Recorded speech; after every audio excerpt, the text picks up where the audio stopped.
سے فرمایا پانی کے ڈول بھر کر کے لائے جائیں. صحابہ سے ہی منگوایا, پانی کے ڈول بھر کر کے لائے گا اور مسجد نبوی کے میدان میں فرش پر بہایا گیا اور صاف کیا گیا. اب وہ شخص نہایت ہی ڈرا سہما کھڑا تھا, میرے ساتھ کیا ہوگا پتہ نہیں, میں نے پیشاب کیا, اب مجھے یہ لوگ قتل کر ڈالیں. نبی کریم صلی اللہ تعالی علیہ وسلم نے قریب بلایا اور فرمایا, نہایت نرم گفتگو کے ساتھ حضور فرماتے ہیں یہ اللہ کا گھر ہے, یہاں پیشاب نہیں پیشانیاں رکھی جاتی ہیں. بس یہ جملہ ہے, بخاری شریف میں موجود ہے, یہاں عبادت کی جاتی ہے. اتنا کہہ کر رخصت ہو گئے, رخصت کر دیا. وہ دیہات سے آیا ہوا جو نوجوان تھا یا شخص تھا, باہر نکلتے ہی وہ کلمہ طیبہ پڑھ کر حضور کی غلامی میں شامل ہوا. میں نے وہ بلند عالی اخلاق نہیں دیکھے. نبی کریم صلی اللہ علیہ وسلم کے بارے میں قرآن کہتا ہے فَبِمَا رَحْمَةٍ مِّنَ اللَّهِ لِنْتَ لَهُمْ, اللہ کی رحمت سے آپ لوگوں کے لیے نرم ہیں, اس لیے لوگ آپ کے ارد گرد لگے ہوئے رہتے ہیں. وَلَوْ كُنْتَ فَضًّا غَلِيظَ الْقَلْبِ لَانْفَضُّوا مِنْ حَوْلِكَ, اے رسول اگر آپ سخت دل ہو جائیں تو پھر یہ سب چھٹ جائیں گے, آپ سے دور ہو جائیں گے. اس رسول کے لیے جب کہا گیا ہے کہ اگر آپ سخت ہو جائیں تو لوگ چھوڑ کر کے دور ہو جائیں گے, تو ہمارے اور آپ کے لیے کس قدر لہجے کی پابندی ضروری ہے. ہاں عزیزان گرام وقار, اپنی گفتگو, اپنے کلام, اپنی بات چیت سے آپ اپنے سلیقے بتاتے ہیں. گالی گلوچ کرتے ہوئے جن کی صبح شامیں ہوتی ہیں ان کو دیکھ کر کے ہی پہچان میں آ جاتا ہے کس گھر سے یہ تعلق رکھتا ہے, کہاں ان کی تربیت ہوئی ہے, کس طرح ان کے آداب سکھائے گئے. اسی لیے میرے عزیزو, بچوں کو آوارہ بھی نہ چھوڑ دینا کہ وہ اپنی زبان گلی کوچوں سے سیکھ کر کے جائیں. کل کو ہوگا یہ کہ اس کی زبان کی وجہ سے لوگ تمہیں تان و تشنیع کریں گے, اس کا باپ ایسا ہوگا اس لیے بچہ ایسا ہے, اس کی ماں اس طرح ہوگی اس لیے اس کی گفتگو ایسی ہے. کیونکہ موسٹلی زیادہ طور پر بچے اپنے ماں باپ کے اخلاق کو نقل کرتے ہیں, ٹرانسفر ہوتی چلی جاتی ہیں. ایک بار حضور اکرم صلی اللہ تعالی علیہ وسلم مسجد نبوی سے باہر نکل کر جا رہے ہیں. توجہ میرے عزیزو, اخلاق کہاں دکھانے چاہیے اور ہماری بات چیت کے انداز ہمیں کہاں ہونا چاہیے میں آپ کو بتاؤں. حضور تشریف لے کر جا رہے ہیں, صحابہ اکرام کھڑے تھے حضور کے اطراف. مدینہ طیبہ کی ایک بوڑھی خاتون جس کا ذہنی توازن کھویا ہوا ہے, یعنی وہ دماغی طور پر ڈسیبل ہے, اور وہ آئی جا رہی تھی. لوگ جب بھی اس کو دیکھتے راستہ کاٹ لیتے, وہ جس کو بھی پکڑتی تھی سنانا شروع کرتی تھی, جو منہ میں آئے بکنے لگ جائے, اور لوگوں کو تنگی محسوس ہونے لگتی. صحابہ نے دیکھا کہ یہ عورت آ رہی ہے, حضور کی طرف آ رہی ہے. سب نے حضور صلی اللہ علیہ وسلم کو گھیر لیا, اس کا راستہ روکنے کے لیے. اب آئے گی اور نبی کریم صلی اللہ علیہ وسلم کے پاس اگر زبان درازی کرنے لگ جائے, پاگل عورت ہے, اور بک بک کرنے لگ جائے, حضور پاک صلی اللہ علیہ وسلم کے ادب میں کہیں کمی نہ آ جائے. صحابہ کا یہ ہمیشہ اہتمام رہتا. حضور اکرم صلی اللہ علیہ وسلم نے دیکھا تو صحابہ سے کہا ہٹ جاؤ, اس کو آنے دو, ہٹ جاؤ, اس کا راستہ چھوڑ دو. صحابہ نے کہا یا رسول اللہ صلی اللہ علیہ وسلم, اس کا ذہنی توازن ٹھیک نہیں ہے, دماغی طور پر وہ عورت ٹھیک نہیں ہے. وہ آئے گی اور لمبی باتیں کرتی ہے, لا یعنی باتیں کرتی ہے, کہیں آپ کی شان پاک میں کوئی گستاخی نہ ہو جائے. صحابہ روک رہے تھے. حضور پاک صلی اللہ علیہ وسلم نے سختی سے فرمایا, ارشاد فرمایا ہٹ جاؤ, اس کا راستہ چھوڑ دو. مجھے پتا ہے پورے مدینے میں اس کی کوئی نہیں سنتا, میں بھی نہ سنوں تو کس کو سنائے گی, اگر میں بھی نہ سنوں تو وہ کس کو سنائے گی. یہ میرے مصطفیٰ کریم صلی اللہ تعالی علیہ وسلم کے دربار عالی جاہ کی وہ بلند اخلاق کریمانہ کی ایک مثال ہے, جس کو خود میرے آقا نے فرمایا بعثت لأتمم مکارم الاخلاق. عزیزان گرامی وقار, لوگوں کے آج حالات ایسے ہیں کہ اچھے لوگوں کے ساتھ اخلاق الگ دکھائے جاتے ہیں, چھوٹے لوگوں کے ساتھ اخلاق الگ دکھائے جاتے ہیں. سٹیٹس کا آدمی ہو تو اس کے ساتھ ملنے کے طریقے الگ ہیں، اور غریب کوئی آ جائے، فقیر کوئی آ جائے تو اس سے ملنے کا انداز الگ ہو جائے. یہ نہ ہو، یہ ہم سب کے لیے نصیحت ہے. اسی ممبئی کی سرزمین پر میں آپ کو بتاؤں، ایک ماہم شریف میں بزرگ حاجی صاحب ہوا کرتے تھے، آج سے تقریباً 10-12 سال پہلے کی. وہ کئی لوگوں سے ایک سوال کرتے تھے پکڑ پکڑ کر کے کہ میرا ایک سوال ہے، آپ جواب دیں گے، میرا ایک سوال ہے. کئی علماء سے انہوں نے پوچھا، مجھ سے بھی انہوں نے، جب میں نیا تھا مصر سے پڑھ کر کے آیا تھا، میرے پاس آ کر کہا کافی سالوں سے میرے ذہن میں ایک سوال ہوتا ہے، میں آپ سے بھی پوچھنا چاہتا ہوں. کہا بتائیے کیا ہے. کہا میں حضور سرکار مجاہد ملت رحمت اللہ علیہ کا مرید ہوں. علامہ حبیب الرحمن مجاہد ملت، رئیس اعظم اڑیسہ، جن کے خدمات جلیلہ آج ہو سکتا ہے نئی جنریشن کو نہ معلوم ہو، ان کا لقب ہے مجاہد ملت، جنہوں نے سنیت کی بقا کے لیے اپنا تن من دھن سب قربان کیا تھا. وہ مجاہد ملت عظیم بزرگ ولی کامل ہے.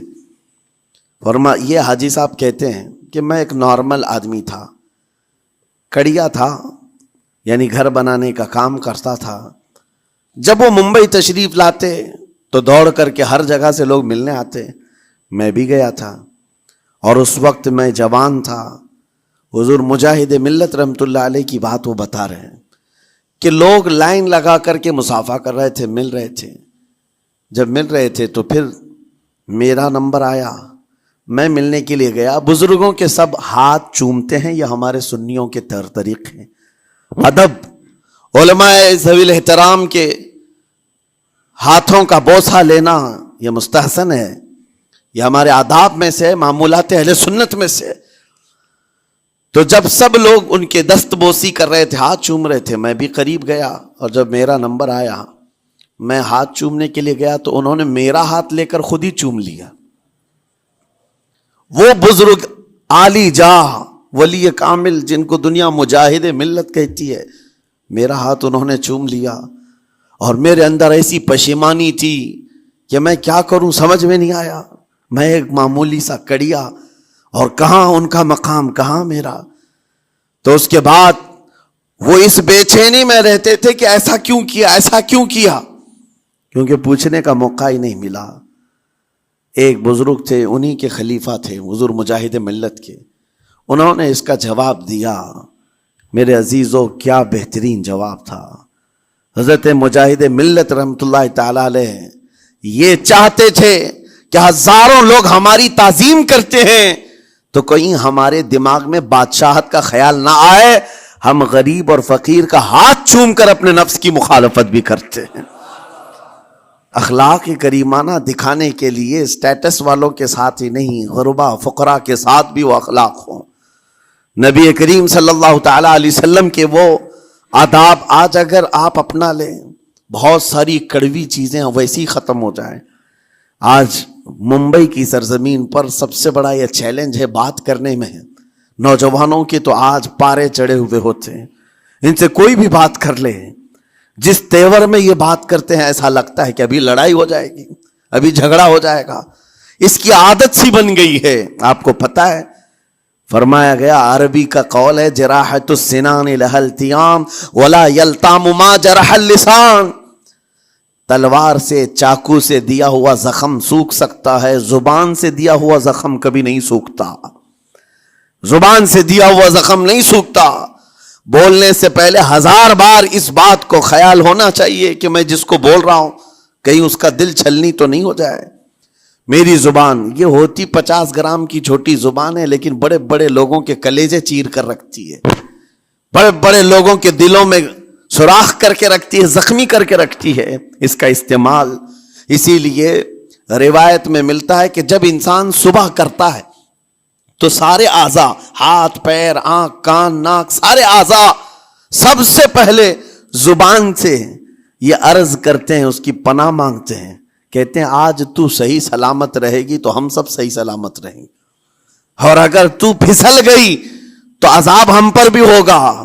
زبان بولتی ہے، مار کسی اور کو پڑتی ہے.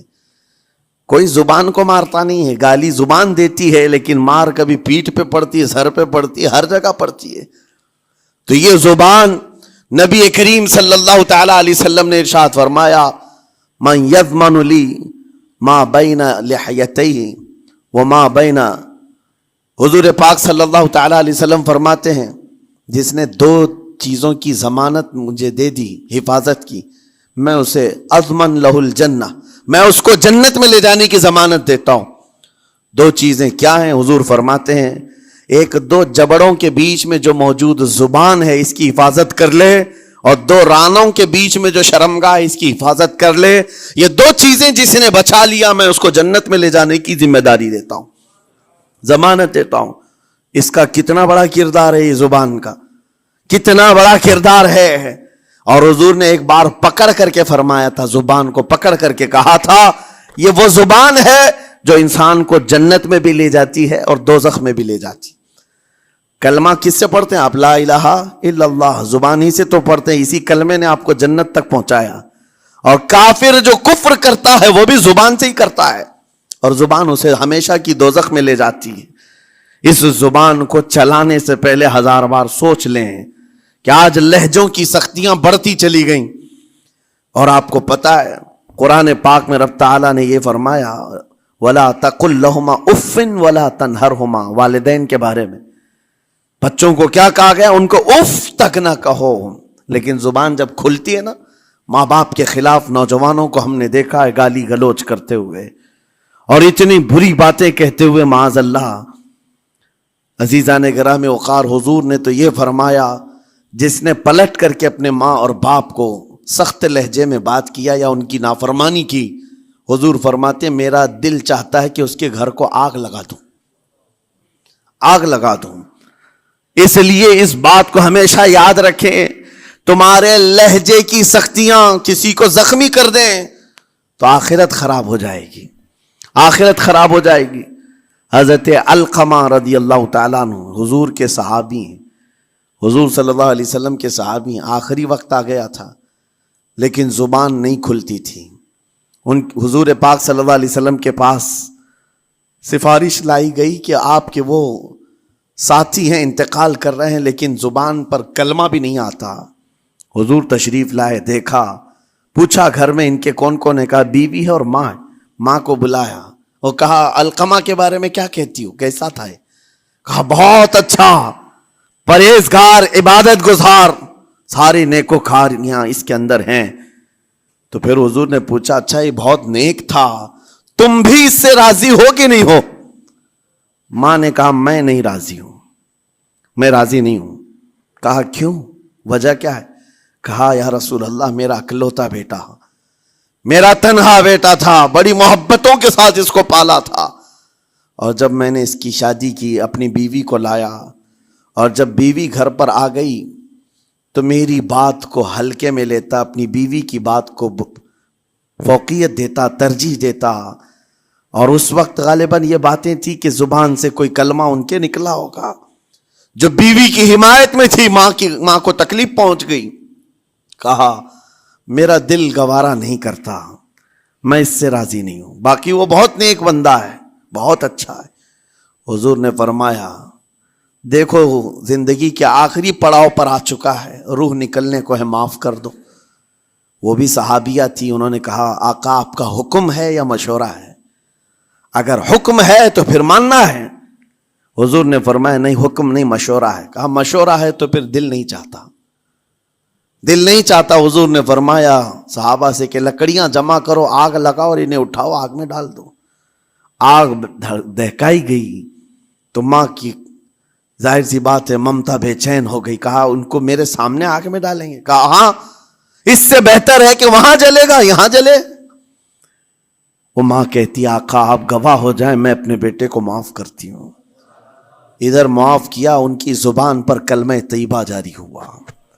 میرے عزیزو یہ بتانا مقصود اس لیے ہے کہ زبان سے دیے ہوئے زخم خواہ والدین کو ہو، یہ معمولی نہیں ہوتے۔ ہو سکتا ہے آخری وقت تمہاری زبان بند ہو جائے اور کلمہ طیبہ بھی نہ جاری ہو، زبان کھلنے بھی نہ لگے، یہ حالات آ جائیں گے۔ اس لیے اپنی زبان کا کنٹرول برقرار رکھو۔ کس سے کیا کہنا ہے. ابھی میں اس کا دوسرا پارٹ بھی بتاتا ہوں زبان کے استعمال کا. یہ نرمی لہجے کے اندر ہونا بہت ضروری ہے, لیکن کچھ جگہوں پر سختی کی اجازت ہے, لیکن وہ مقامات الگ ہیں. نرم لہجہ حضور پاک صلی اللہ تعالی علیہ وسلم کے فرامین میں سے ہے. ایک بات بڑی بغداد مقدسہ میں نے ایک ولی پاک کی زیارت کی, ان کے آستانے پر بھی میں ابھی بیان کیا تھا. حضرت بہلول دانا مجذوب بزرگ تھے, اور بغداد کی گلیوں میں کہیں پر بھی بیٹھ جاتے تھے, اور جو جانکار تھے وہ سمجھتے تھے اللہ والا بندہ ہے. مجذوب کس کو کہتے ہیں؟ جس کی یاد الہی میں عقل فنا ہو گئی, ختم ہو گئی, اللہ کے ذکر میں اور اللہ کی یاد میں اپنے آپ کو فنا کر دیا ہے. اس کے اوپر شریعت کا قلم نہیں. ظاہر سی بات ہے شریعت کے سارے احکام اس پر ہیں جس کی عقل سلامت ہے. عاقل ہو, بالغ ہو تو نماز فرض ہے نا, عقل ہی نہیں ہے تو وہ مجذوب ان اولیاء کو کہتے ہیں. لیکن ان کے بارے میں حدیث میں ہے, اللہ کے نبی نے فرمایا وہ ایسے بندے ہیں کہ اگر اللہ کو قسم دے دیں کسی بات کی, اللہ ان کی قسم پوری کرتا ہے. وہ بہلول دانا بیٹھے ہوئے تھے. بغداد کا ایک مشہور تاجر تھا, لیکن خستہ حال تھا, بہت نقصان اٹھا چکا تھا, خسارے میں چل رہا تھا, بزنس پورا لاس میں, اور وہ پریشان حال بہلول دانا کے پاس آیا, گڑ گڑایا, کہا کہ حضور مجھے بچا لیں, رحم کر لیں, میں تاجر ہوں, لٹ گیا ہوں, لاس میں ہوں, کچھ آپ فرما دیں, میں کیسے اس بھنور سے نکلوں. بہلول دانا نے دیکھا, کہا ٹھیک ہے کچھ پیسے بچے ہیں؟ کہا ہاں ہے, وہ بس اتنا سرمایہ ہے کہ مال لیتا ہوں پھر بیچ دیتا ہوں, نفع نہیں ہوتا. بہلول دانا نے کہا ایک کام کر, کالا کپڑا جتنا ملتا ہے سب خرید لے, پورے شہر سے کالا کپڑا جہاں جہاں مل جائے سب لے کر اسٹاک کر لے. کہا جی حضور آپ نے جیسا فرمایا. گیا, جتنا سرمایہ تھا سب لگا دیا, کالا کپڑا خرید کر ایک جگہ اسٹاک کر دیا. اللہ والے کا حکم تھا. لیکن ہوا یہ کہ بغداد کا معمول تھا, 8 دن گزرے نہیں تھے کہ وہاں وقت کے حاکم کا انتقال ہوا, اور جب حاکم کا انتقال ہوتا تو شہر کے جتنے بڑے لوگ ہوتے, رئیس لوگ, وہ اس کے سوگ میں, اس کے غم میں کالا کپڑا پہنتے تھے, اور کالا کپڑا سوائے اس تاجر کے کسی کے پاس نہیں تھا. اور سارے بڑے لوگ پیسوں سے اس کے پاس کالا کپڑا خریدنے آئے. یہ منہ بولے قیمت پر, جیسے تیسے جتنی قیمت پر بولے سب خرید کر لے جاتے, اور پل بھر میں ایک دن کے اندر وہ بہت بڑا کروڑ پتی بن گئے, بہت مال آ گیا. یہ بات یاد رکھیں, اللہ مال دیتا ہے, اس کے بعد پھر آزمائش بھی ہوتی. مال اتنا آ گیا, اب لے کر کے مستیاں تھیں, چند دن گزرے. ظاہر سی بات ہے مال کو بڑھانے کی تمنا ہر ایک کی ہوتی ہے, کوئی یہاں پر اینڈ کرنے والا نہیں ہے دنیا میں, چاہے اس کا بزنس اربوں پر بھی پہنچ جائے, اسے آگے پہنچنا ہے. چند دن گزرے تھے, 8-10 دن, پھر آیا حضرت بہلول دانا کو ڈھونڈتے ہوئے. ایک جگہ میدان میں یہ مجذوب بزرگ بیٹھے مل گئے. آیا اور کہا او دیوانے بتا اب کیا خریدوں, پیسہ بہت ہے ابھی میرے پاس, بتا دیوانے اب کیا خریدوں. انہوں نے دیکھا, کہا کہ لہجہ تو بدلا ہوا ہے, پیسہ بہت زیادہ تھا. کہا کہ ٹھیک ہے کوئی بات نہیں, اللہ والوں کو ان سب چیزوں سے کوئی لینا دینا نہیں. آپ نے کہا مال جتنا ہے تیرے پاس سب لے کر کے خربوز خرید لے, تربوز خرید لے, جس کو کلنگڑ کہتے ہیں, تربوز پورے خرید لے. اس نے کروڑوں کی جائیداد پورے تربوزوں میں لگا تھی, سب تربوز خرید کر سٹاک کر دیا ایک جگہ. اور اس کے گمان میں یہی تھا کہ چند دن گزریں گے, کوئی ایسا ہی حادثہ ہوگا جب تربوز منہ مانگی قیمت پہ لوگ خریدیں گے اور میں بیچوں گا. پورا مال تربوز میں لگایا, 2 دن 4 دن 6 دن 8 دن گزرے, کوئی حادثہ نہیں. ادھر تو تربوز سڑنے لگ گئے, وہ تو زیادہ دن سٹاک نہیں کیے جا سکتے, سڑن شروع ہو گئی. پھر تھوڑے دنوں کے بعد پورے کے پورے سڑ گئے, کروڑوں کا مال تربوز میں سڑ کے چلا گیا. وہ کچھ بھی نہیں سکا, کچھ نہیں کر سکا, واپس چیختا چلاتا اسی حالت میں آیا, پہلے سے بھی زیادہ بدتر حالت میں آ گیا ہوں. دوڑتے ہوئے آیا, حضرت بہلول دانا کو ڈھونڈتے ہوئے. کہاں ہیں وہ؟ اسی جگہ بیٹھے ہوئے مٹی میں بیٹھے رہتے تھے. قریب آیا اور کہنے لگا کہ آپ نے میرے ساتھ ایسا کیوں کیا بہلول؟ بہلول دانا نے کہا کیا ہوا؟ کہا میں تو لٹ گیا, تربوز میں پیسے لگائے آپ کی وجہ سے اور پورے سڑ گئے. بہلول دانا نے کہا میں نے تو کچھ نہیں کیا, پہلے تو تجھے نفع ملا تھا وہ تیرے لہجے کی وجہ سے, اب خسارہ ہوا ہے تیرے لہجے کی وجہ سے. پہلے جو آیا تھا بات کرنے کے لیے اس وقت تیری تمیز الگ تھی, تیری تہذیب الگ تھی, اخلاق الگ تھی. گڑ گڑا کر کہا تھا کہ میں لٹ گیا ہوں, آپ رحم کر دیں. دوسری بار آ کر کے کیا کہا؟ او دیوانے بتا کیا خریدوں. لہجہ بدل گیا تو پوری حیثیت بدل گئی. زبان ہماری اونچائی پر بھی لے جاتی ہے اور نیچے بھی لے آتی ہے. اس بات کو ہمیشہ ملحوظ رکھیں کہ اس زبان سے بہت سارے لوگ نفع بھی اٹھاتے ہیں, بہت سارے لوگوں کو نقصان بھی ہوتا ہے. لیکن ساتھ میں یہ بات بھی عرض کروں, نرم گفتگو کرنے کا عادی ہر ایک کو ہونا چاہیے. نرم گفتگو کرنے کا عادی ہر ایک کو ہونا چاہیے. اس کی نیکیوں کی علامت ہے, اس کے اخلاق کی علامت ہے. لیکن ساتھ میں امام شافعی رحمت اللہ تعالی علیہ نے یہ بھی فرمایا, چاہے جتنی بھی نرم طبیعت ہو انسان کی, اللہ اور اس کے رسول کے لیے غیرت ہونی چاہیے. اللہ اس کے رسول کے خلاف بات سنے تو پھر نرم لہجے کا استعمال نہ کرے, پھر وہ بزدلی کہلائے گی, وہ بزدلی کہلائے گی. آج میں ایک بات یہ بھی بتا دوں, بہت سارے لوگ یہ سمجھتے بھی ہیں. ابھی چند دن قبل میں ماررہ مطہرہ میں بیان کیا اخلاق کے, اولیاء اکرام کے مذہب و مسلک پر, اور پچھلے 15 سالوں سے میں نے بہت سارے خطابات کیے ہیں اخلاق پر, معاشرے کی برائیوں پر. لیکن ابھی چونکہ چند دنوں میں جلسے پروگرام بہت سارے ہو گئے اور عظمت ناموں سے رسالت پر زیادہ گفتگو ہونے لگی, تو لوگوں میں ایک امیج الگ بیٹھی ہوئی ہے. اور ابھی ہم نے اخلاق حسنہ پر گفتگو کیا کی 8 دن پہلے. ایک بزرگ نے مجھ سے پوچھا ایسی بھی تقریر کرتے ہیں آپ ایسی بھی تقریر کرتے ہیں, یعنی نرم گفتگو بھی کرتے ہیں؟ مطلب یہ ہے کہ ہماری امیج ایسی بنا کر رکھیں کہ ہم ہر وقت چلاتے ہی رہتے ہیں, ہر وقت للکارتے ہی رہتے ہیں. میرے عزیزوں, میں یہاں پیغام دینا چاہتا ہوں, ہم قرآن کے اس آیت پر عمل کرنا چاہتے ہیں جو مولا نے فرمایا اشداء علی الکفار رحماء بینہم. مومنین کی شان ہے, صحابہ کی شان ہے, وہ کافروں پر سخت ہوا کرتے ہیں اور مومنوں کے لیے نرم دل ہوا کرتے.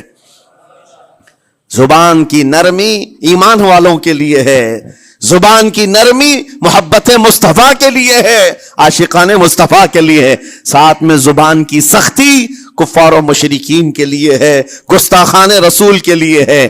اور اگر یہ چیز نہیں آئی تو پھر آپ سمجھ لیں نیک اس وقت نہیں کہلائے گا آدمی. بعض لوگوں کو ایسا لگتا ہے نرم بات کرنا چاہیے, نرم گفتگو بالکل صحیح ہے, یہ اخلاق ہے. لیکن اگر ایسے مقامات پر جہاں تمہارے نبی کو کوئی گالی دے رہا ہو, رب کی شان میں کوئی بھونک رہا ہو, اس وقت تم کہو کہ اخلاق ہے, نرم بات کرنا چاہیے, یہ بے غیرتی ہے, یہ بے غیرتی ہے. تمہاری بیوی کو اگر تمہارے سامنے کوئی چھو دے اور اس کے بعد تم ہنس کر کے اس سے کہو ٹھیک ہے جائیے صاحب, آپ کو کہا جائے گا بے غیرت آدمی, بے غیرت آدمی ہے. انسان کو اپنی بیوی, اپنی بیٹی, اپنی ماں پر بھی غیرت ہوتی ہے, وہ سنتا نہیں ہے, یہ پیدائشی ہے, فطرت ہے انسان کی. اور مومن کی شان یہ ہے سب سے بڑی غیرت اس کے لیے اللہ اور اس کے رسول کے لیے ہوا کرتی ہے. اللہ اور اس کے رسول کے لیے. ماں اور باپ کو گالیاں ایک وقت میں برداشت کر بھی لے جائے, لیکن اللہ اور اس کے رسول کی شان میں وہ ہرگز برداشت نہ کرے. یہ ایمان کی علامتوں میں سے ہے. بہرحال میں نے زبان کے دونوں استعمال آپ کو بتائے. سخت لہجے بھی ہیں, نرم لہجے بھی ہیں, لیکن جب آپ کا پالا کسی گستاخ سے نہ پڑے تو ہمیشہ نرم گفتگو کرنے کے عادی بنے. مومنین میں نرم لہجے کا اختیار ہمیشہ رہے. اس سے اخلاق آپ کے بتائے دکھائے جاتے ہیں, اس سے آپ کے اخلاق معلوم ہوتے ہیں. ساتھ ہی معاشرے میں نرمی اور محبت کا ماحول بھی قائم ہوتا ہے. ڈانٹنے کے طریقے بھی میں آپ کو بتاؤں. میرے استاد میرے والد اگرامی فرمایا کرتے تھے، حضور حافظ ملت رحمت اللہ علیہ جو الجامعۃ الاشرفیہ مبارک پور کے بانی ہیں اور بڑے محدث جنہوں نے ایک نہیں ہزاروں عالم پیدا کیے، اس ہندوستان کی بات کر رہا ہوں، حافظ ملت رحمت اللہ علیہ پوری بخاری شریف پڑھاتے تھے، تقریباً 40 سال تک انہوں نے پڑھایا بخاری شریف. میرے والد ان کے شاگرد ہیں. فرماتے ہیں جب وہ بہت زیادہ ناراض ہو جاتے کسی سے، ڈانٹنا ہوتا، ہر استاد بچے کو ڈانٹتا ہے، کبھی کچھ بچہ نافرمانی کر جائے یا مزاج کے خلاف بات کرے تو استاد ڈانٹتا ہے. تو حافظ ملت رحمت اللہ علیہ اگر کسی شاگرد کو ڈانٹتے بھی غصے میں تو کہتے ہیں اے جنتی کیا کر رہا ہے. کہتے ہیں اگر یہ جملہ قبول بھی ہو جائے تو بچہ جنتی ہو جائے. لہجے کی یہ استعمالات اولیاء سے سیکھو میرے عزیزو. غصے پر کنٹرول اس وقت تمہارے اخلاق معلوم ہوتے ہیں جب تمہارا غصہ عروج پر ہوتا ہے، اس وقت تمہاری حقیقت لوگوں کے سامنے آتی ہے. وہ اپنے شاگردوں کو ڈانٹتے بھی تو جنتی کہہ کر ڈانٹتے ہیں، یعنی کوئی گالی نہیں ہے، کوئی برے کلمے نہیں ہیں، بلکہ ایسا جملہ ہے کہ اگر قبول بھی ہو گیا استاد کی زبان سے اس کی تو زندگی وصول ہوگی، اس کا بیڑا پار ہو گیا. ہمارے درمیان ماں باپ کو بھی یہ چاہیے کہ بچوں کو کس طرح کے اخلاق آپ دے رہے ہیں. گفتگو کرنے کے متعلق قرآن میں اللہ تعالیٰ نے آداب بتائے ہیں. جب آپ گھروں کے اندر موجود ہوں تو بچوں کے سامنے کس طرح کی گفتگو کیا کریں گے، کیسی بات کریں گے. شوہر اور بیوی جس طرح کی باتیں کر رہے ہیں بچے کے دماغ میں وہ پورا کا پورا چھپتا ہے، ٹرانسفر ہوتا ہے. اسی لیے کہا گیا ایڈلٹ گفتگو کبھی بھی بچوں کے درمیان نہیں کی جائے گی. جو میچورٹی میں نہیں ہے ان بچوں کے سامنے ماں اور باپ بیٹھ کر کے کلام بھی نہ کریں، بات نہ کریں. معاشرہ تو آج ایسا ہے سب پوری فیملی لے کر کے بیٹھے ہوئے ہیں اور حد تو یہ ہے کہ گندی فلمیں سامنے لگی ہوئی رہتی ہیں. وہ کیسے بچا پاؤ گے؟ 4 سال 5 سال کے بچے کے اندر بھی وہ گفتگو، وہ مکالمات، ایک دوسرے سے بات کرنے کی تمیزیں، وہ سب وہاں سے سیکھتا آ رہا ہے. گھروں کے اندر ماحول کو تبدیل کرنے کے لیے آپ کی اپنی زبان پر کنٹرول اور اپنے بچوں کی تربیت اور ان کی زبان پر کنٹرول بہت ضروری ہے. پھر دیکھنا آپ یہ معاشرہ پیدا کر کے کل کو آپ کا بچہ نکلے گا، اس کی تمیز، اس کے اخلاق پر ہر کوئی اش اش کرے گا. چند دنوں کی محنت ہے آپ کی، لیکن بچے جب سلیقے کے ساتھ گفتگو کریں تو لوگوں کا دل جیت لیا کرتے ہیں. بات کرنے کے آداب ایسے ہیں کہ لوگ دل جیت لیا کرتے ہیں. یہ میرے استاد گرامی مصر کے رہنے والے تھے. جب خطابت ہمیں سکھا رہے تھے گفتگو کرنے کے آداب، تقریر کرنے کے آداب، تو ایک امام غزالی کا قول تھا کلم الناس علی قدر عقولہم، لوگوں سے ان کی عقل کے مطابق بات کرو. اس پر وہ سمجھاتے ہوئے ہمیں ٹریننگ دیتے تھے اور کہتے تھے کہ تمہارے پاس آنے والے کئی طرح کے لوگ ہوں گے. اگر تم امام ہو، اگر داعی ہو، خطیب ہو، مقرر ہو، کوئی غریب گھر سے، کوئی بڑے امیر گھر سے، کوئی پڑھا لکھا آئے گا، کوئی جاہل ہوگا، کوئی بدتمیز بھی ہوگا، کوئی نیکوکار، کوئی گنہگار، سب طرح کے مکس مجموعہ تمہارے پاس ہوگا. ان سے خطاب کرنا، ان سے بات کرنا، کس انداز سے بات کرو گے، کیسے ان سے کلام کرو گے. میرے عزیزو یہ ہمارا اپنا ہنر نہیں ہے. ہم جو آپ کے سامنے گفتگو کر رہے ہیں یہ ہمارا فن نہیں ہے، یہ اپنا پیدا کیا وہ ہنر نہیں ہے. ہمیں سکھایا گیا تھا صرف اور صرف آپ کو اس مجمع سے اور یہ آئے ہوئے جمع غفیر سے بات کرنے کے لیے ایک ہی اسلوب اپنانا ہے. دیکھنا ہے کہ رسول اللہ کیسے بات کیا کرتے تھے. میرے آقا صلی اللہ تعالی علیہ وسلم کا اسلوب اپناؤ. حضور کے خطبے دیکھو، حضور جب خطاب کرتے، ظاہر سی بات ہے مسجد نبوی میں اس وقت بھی لوگ، ہر طرح کے لوگ آتے، دیہات کے بھی تھے، شہر کے بھی تھے، اعلیٰ دماغ والے لوگ اور کئی الگ الگ قسم کے لوگ آتے. حضور کا خطاب سب کے لیے تھا. عزیزان گرامی، ان سنتوں پر عمل کر کے آج آپ اپنے لہجے کو بہتر بنا سکتے ہیں. بس میری گفتگو کا خلاصہ یہی ہے کہ اللہ تعالیٰ ہمیں زبان کا صحیح استعمال عطا فرمائے، ورنہ یہ زبان کی سختیاں اور اس کی کڑواہٹ ہمیں دوزخ میں بھی لے جاتی ہے، دوزخ تک لے جا سکتی ہے. اللہ تعالیٰ اس کی مکاریاں، اس کی عیاریاں اور اس کی شرانگیزیوں سے ہم سب کی حفاظت فرمائے۔ ساتھ میں یہ بھی میں بتا دوں، وہ زبان پاک نہیں بولتی، وہ زبان پاک نہیں بولتی جو حلال نہیں کھاتی۔ یہ بھی بزرگوں نے فرمایا ہے، یہ زبان پاک نہیں بولتی جو حلال نہیں کھاتی، اسی سے ہر کچھ گزرتا ہے، اندر پیٹ میں جاتا ہے۔ حلال لقمے اس سے گزارو تو زبان پاک بولے، اللہ کا ذکر کرے اور تمہیں زبان میں وہ لذت آنے لگ جائے، لیکن اس سے حرام لقمے گزارتے رہو گے، اس کے لہجے کی سختیاں بھی آ جائیں گی، اس کے اندر کڑواہٹ بھی آ جائے گی، گالی گلوچ، یہ